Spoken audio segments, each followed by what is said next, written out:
Collecting physical media is expensive. It's a pricey hobby that's only getting pricier as the years roll by. And I love collecting things like Dirty Work here on 4K from Vinegar Syndrome because, well, it comes with an outer slip box, a slip cover, and then, of course, you get the movie on the inside. But how do you collect physical media without breaking the bank, without breaking a budget?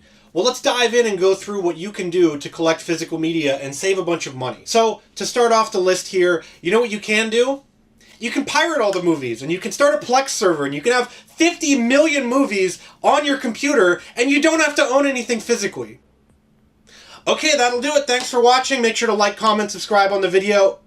Oh wait.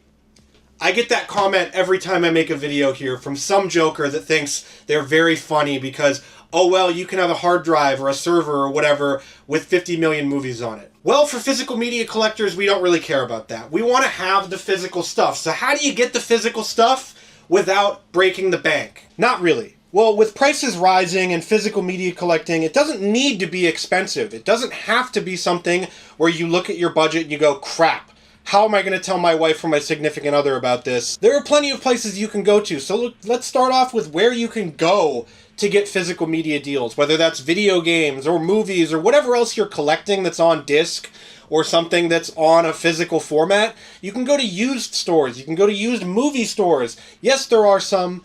I know I'm luckier than others here in Los Angeles where we've got a plentiful amount of stores. We've got Amoeba Music, we've got Rhino Records, we've got plenty of small mom and pop stores. Or if you're in places like the Pacific Northwest, I took a visit out there and went on a physical media tour, and there were plenty of places to buy. Or if that's video games or music or movies or whatever you care about, I can go out on my lunch break and pick up a copy of Goosebumps 2 on 4K and not watch it ever, even though I paid $7 for it. It really is the best place to find movies where they'll have a selection of them. They'll usually have a bunch of different titles, Blu-ray, 4K, anything that you can imagine. And you can call ahead and ask if they have something because a lot of them have inventories that they'll tell you straight up, hey, do you have a copy of Hard Boiled on 4K? Yes or no? And they'll give you the answer.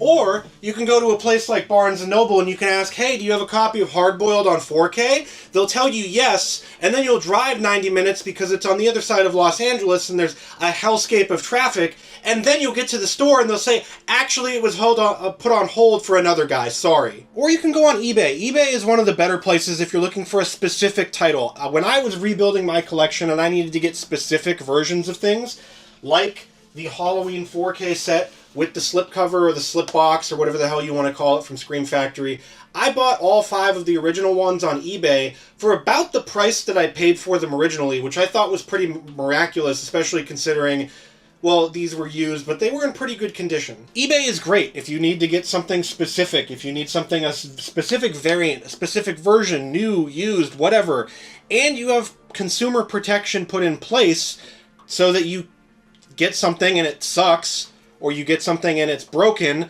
you can get a refund for it pretty easily. eBay protects the consumer like Tron. Or you can go to yard sales. Yard sales around Los Angeles kind of suck because, one, the yard saling kind of scalper overlap of people is a thing where if somebody sees anything that is remotely close to physical media, whether that's video games, movies, CDs, vinyl, whatever, you got to get there really early, otherwise the scalpers or the people that are yard sailing are going to get there before you.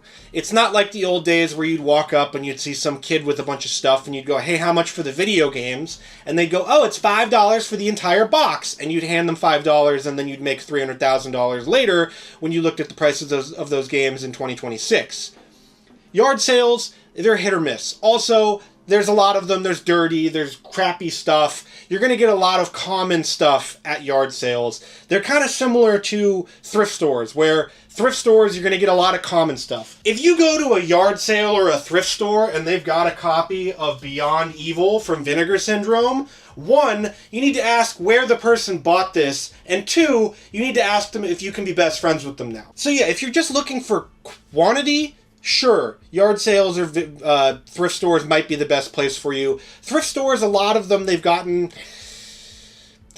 kind of smart, quote unquote, about these prices of things where either if it's a Goodwill or a Salvation Army or whatever, it's a lot more likely that at the mom and pop thrift stores you're going to find stuff. Also, look at the demographics of the area where you're thrift shopping, because if you're thrift shopping in a more upscale area, people might have more upscale stuff. Or if you're thrift shopping in an area like where I used to live, it might be a lot of rich white people that don't know what the hell they have. But going back to the used movie stores, because that's really what I can put my stamp on this as the best place possible. Just look, see if there's places around you that have used physical media or new physical media, honestly, because the fact is you can't walk into a Target or a Best Buy anymore and expect them to have a good physical media section. I've been to like all of the physical media stores in the area in Los Angeles. There are some really great ones here. I'm lucky, but around you it might be even better. Hell, there's places in like Michigan where it's snowing and 35 degrees below freezing, and yet there are people shopping for physical media. And I kind of find that wild and awesome all in one. But really, the best way to go about this with budgeting for physical media collecting, or physical media collecting on a budget, is to go for quality over quantity. Because it is nice to walk into your physical media room and go, hot damn, I have 10,000 movies. But then you run into the same problem as you do if you're on Netflix and you're going, oh my god, there's so many movies.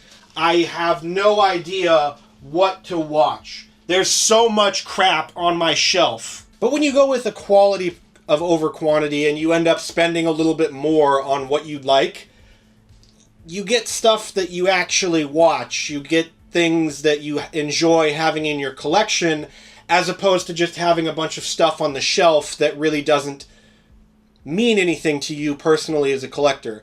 I'm here to tell you that it's your collection. Collect how you want. If you want to have 5,000 movies and you want to have a Netflix streaming library in your room, well, you wouldn't actually be able to have a Netflix streaming library in your room because Netflix doesn't put anything out on physical media. But still, you can have a Netflix streaming library, Peacock, whatever the hell you want to call it, in your room, or you can go for the loser route and have a Plex server, and you can tell everybody online that makes physical media videos about how you should have a Plex server.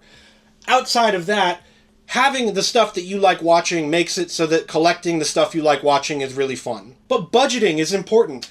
If I have $200 to budget for physical media for the month, sure, I can go to the pawn shop and spend $100 on $2 movies and say, wow, oh my god, I have a copy of Ballerina on 4K that I bought for $2 from a pawn shop, and you can do that 20 times? Well, then you'll have 20 copies of Ballerina, or you can do something like spending it on something that you enjoy. Okay. We're just going to slow it down a little bit here. Because, for some of you out there, I'm going to give you a trigger warning.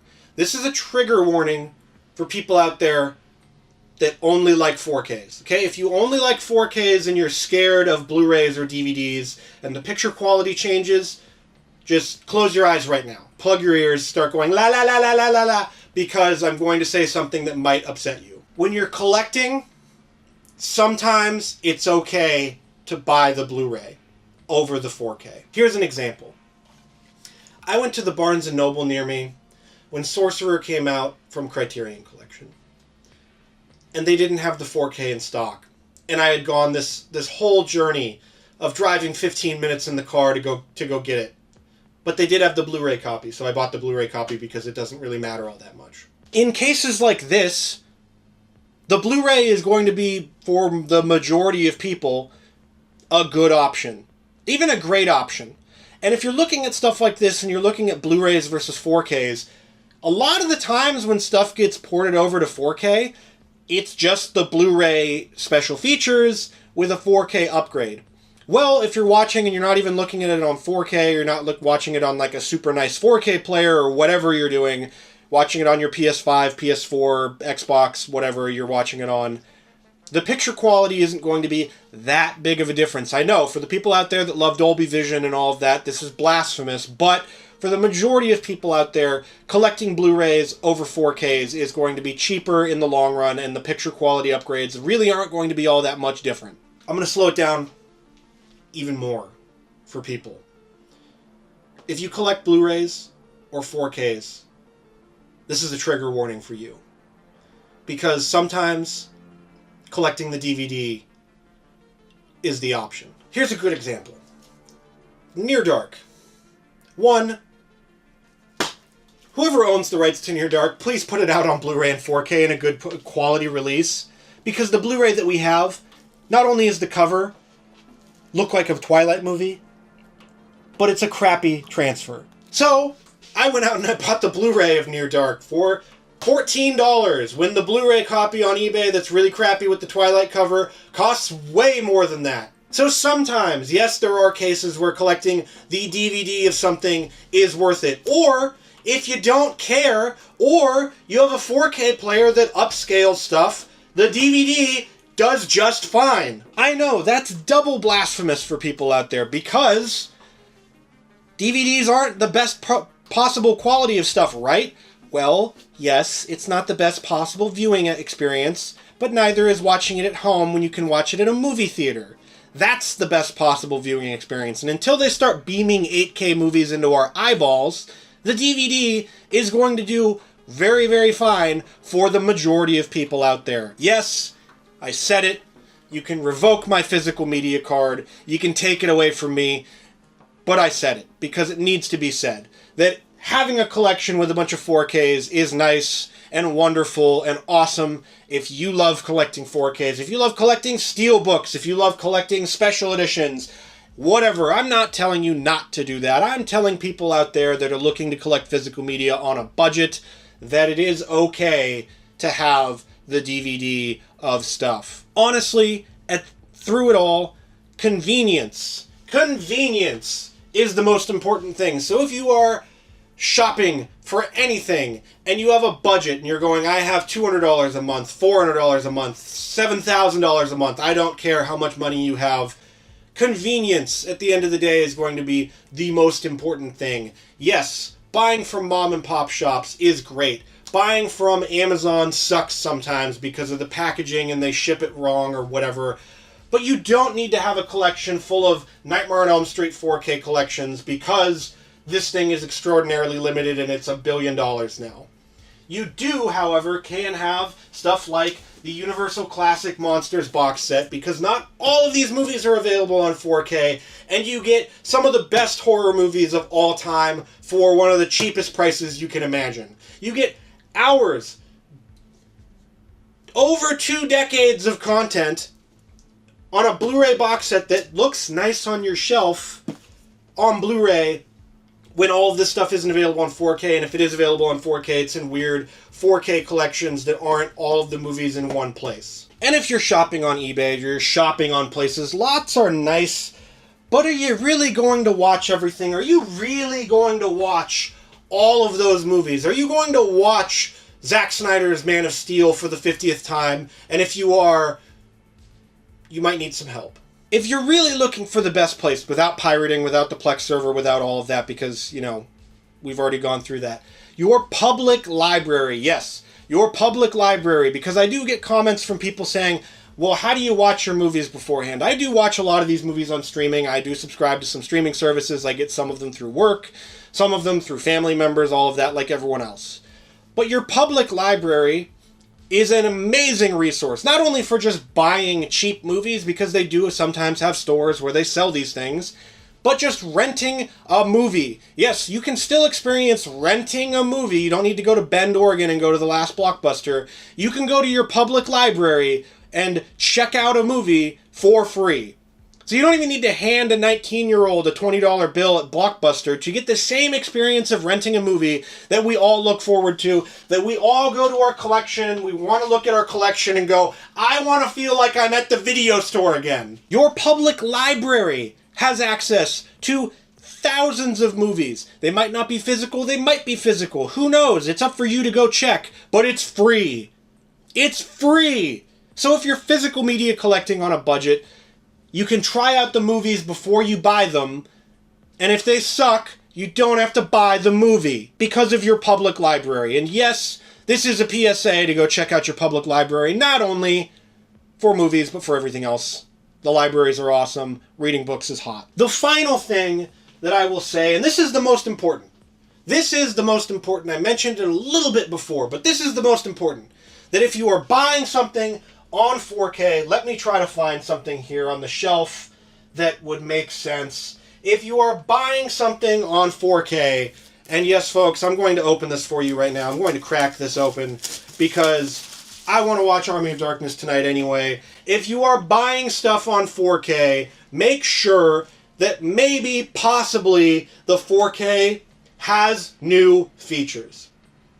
And I'm not just talking about a new scan of the original camera negative like it is for Army of Darkness. It's a beautiful 4K scan, don't get me wrong.